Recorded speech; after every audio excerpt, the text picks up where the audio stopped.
Ayun, bagong tasa tayo ngayon. Kakauwi lang natin ng bahay. Medyo Makati pa siya, no? Ayan. Okay.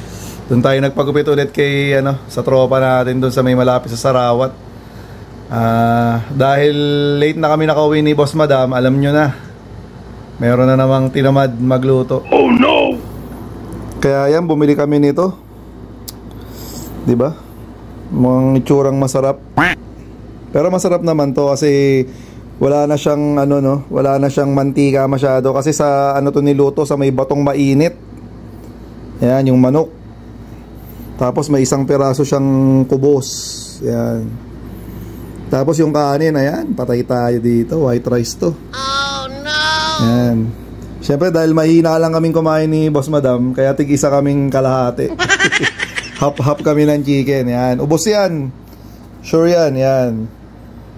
Tig-kalahati kami. Mauubos namin yan. Tiwala lang. Pero yung kanin mukhang hindi namin kayang ubusin. Isang pirasong kanin lang yan eh. May kasama siyang ganito.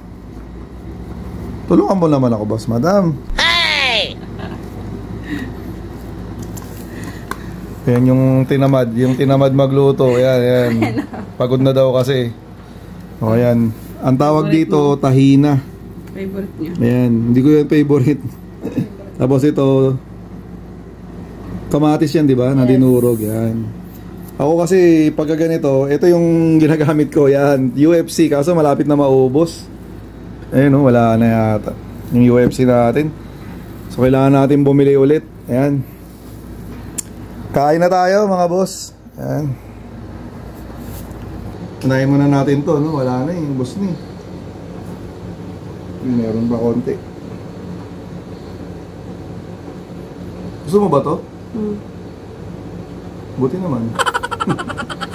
Akin lang to. Yan. Siyempre yan, nagugas na tayo ng kamay. Alam nyo naman tayo, lagi tayong nagkakamay lang. Yan, lagi muna natin yan dyan. May buhok pa.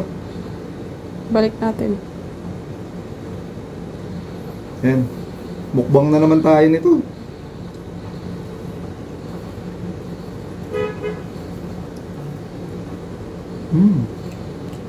Kain tayo mga boss. Nagtinapay kasi kami kanina kaya medyo busog ako. Ito yung sa'yo, di ba? Gusto mo? Kahina? Tsaka yung mga boss, kaya. Bye bye.